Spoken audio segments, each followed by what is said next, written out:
আসসালামু আলাইকুম বন্ধুরা, সবাই কেমন আছেন?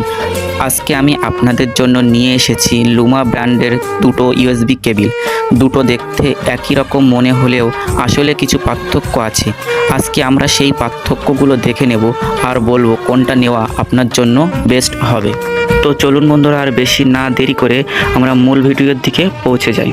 বন্ধুরা, দেখতে পাচ্ছেন প্রথম কেবিল বাম দিক, এটা হচ্ছে পুরনো ডিজাইনের কেবিল।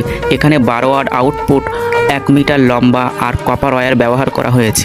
চার্জিং আর ডাটা ট্রান্সফারের জন্য একেবারেই কোয়ালিটি ভালো। তো আমরা কেবিলটি একটু খুলে দেখি কেবিলটি কেমন ডিজাইনের এখানে ব্যবহার করা হয়েছে। তো বন্ধুরা, দেখতে পাচ্ছেন কেবিলটি প্রিমিয়াম কোয়ালিটির ডিজাইনের ব্যবহার করা হয়েছে। এবার আমরা দেখে নেব দ্বিতীয় কেবিল, মানে ডান দিক। আর এটা হচ্ছে নতুন ডিজাইনের কেবিল, দেখতে অনেকটা প্রফেশনাল, লোগো আপডেট। এখনও একই ফ্যাসিলিটি, 12 ওয়াট আউটপুট, 1 মিটার লম্বা কপার ওয়্যার। তবে প্যাকেজিং আর লুক দেখে বোঝা যায় যে এটা আপডেট ভার্সন।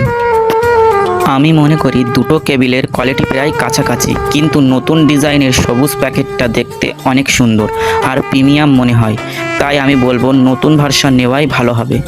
তাহলে বন্ধুরা, আপনারা এখন বলুন আপনারা কোনটা নিতে চাইবেন, পুরনো ডিজাইন নাকি নতুন ডিজাইন? কমেন্ট করে অবশ্যই জানাবেন। আর ভিডিওটি ভালো লাগলে একটা লাইক দেবেন, সাথে চ্যানেলটি সাবস্ক্রাইব করে পাশে থাকবেন। ধন্যবাদ।